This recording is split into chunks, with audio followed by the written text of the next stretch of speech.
বড় পীর, বড় পীর। আমি রাজশাহীর বাগমারায় কেবল বলছি বড় পীর,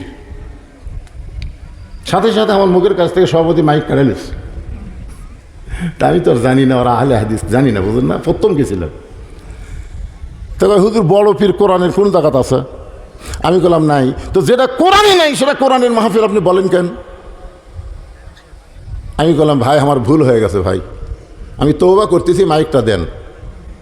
সভাপতি আমাকে মাইক দিল, তখন আমি বললাম সভাপতি সাহেব আপনার বাড়ি কোথায়? বলে আমি ঢাকার থেকে আসি, এই গ্রামে আমার বাড়ি।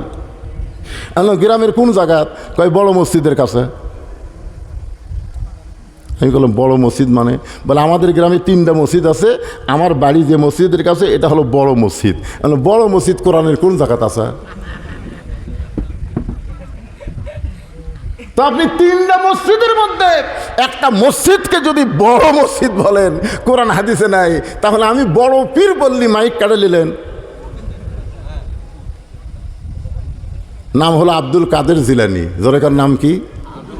রহমতুল্লাহ আলাই। ওনার একটা কিতাব আছে, আপনার যদি ওনার সম্পর্কে জানতে চান তাহলে গুনিয়াতুত তালিবিন একটা কিতাব উনি লিখছে, ওরা পড়লেই বুঝবেন উনি কেমন ধাঁচের আল্লাহর ওলি ছিলেন,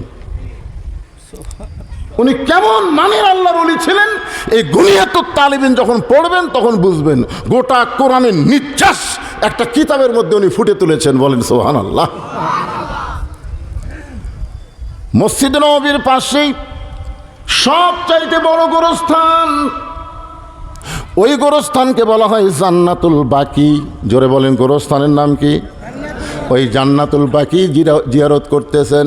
পিছন দিক থেকে এক ছাত্র বলে হুজুর আপনি চোখ বন্ধ করলে গোটা পৃথিবীর খবর বলতে পারেন, আপনি একটু চোখ বন্ধ করে দেখেন তো এই জান্নাতুল বাকির কোন জায়গায় মা ফাতেমার কবর। হুজুর আপনি চোখ বন্ধ করলে গোটা পৃথিবীর খবর বলতে পারেন, আপনি একটু চোখ বন্ধ করে দেখেন তো এই জান্নাতুল বাকির কোন জায়গায় মা ফাতেমার কবর। আব্দুল কাদের জিলানী রাগ করে বললেন, রে ছাত্র, আমি চোখ বন্ধ করলে গোটা পৃথিবীর খবর বলতে পারি, এই কথা তুমি কেমনে বললা? আল্লাহ আমাকে এত যোগ্যতা দান করেছে। ইত্তাকু ফিরাসাতাল মুমিনিনা ফাইন্নাহু ইয়ানজুরু বিনুরিল্লাহ। আমি চোখ বন্ধ করলে আল্লাহর আরশ পর্যন্ত দেখতে পাই। গোটা পৃথিবী নয়, আল্লাহর আরশ পর্যন্ত আল্লাহ আমাকে দেখার যোগ্যতা দান করেছে।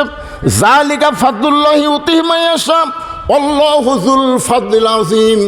যখন সুলাইমান বলেছিল ওই হুদহুদ পাখি কোথায়, হুদহুদ পাখি কোথায়, একটা গল্প আছে, এই আয়াতটা ওখানে আছে। শেষ পর্যন্ত বলা গেল হুদহুদ পাখি যখন আসলো, করে তুই দেরি করে আসলি কেন? বলে দেরি করে আসার কারণ হলো আপনি জানেন না এমন একটা রাজ্য আছে যে রাজ্যের রাজা না একটা রানী আছে, রানীর নাম হলো বিলকিস রানী। সুলাইমান নবী কয় পৃথিবীর মধ্যে আছে? বলে হ্যাঁ পৃথিবীর মধ্যেই। একটা মেয়ে মানুষ দেশ চলায়। চিন্তা করে দেখেন, মরদ মানুষ মেয়ে মানুষ দেশ চলায়, শুনে খুশি হবি না রাগ করবে? আপনারা কি?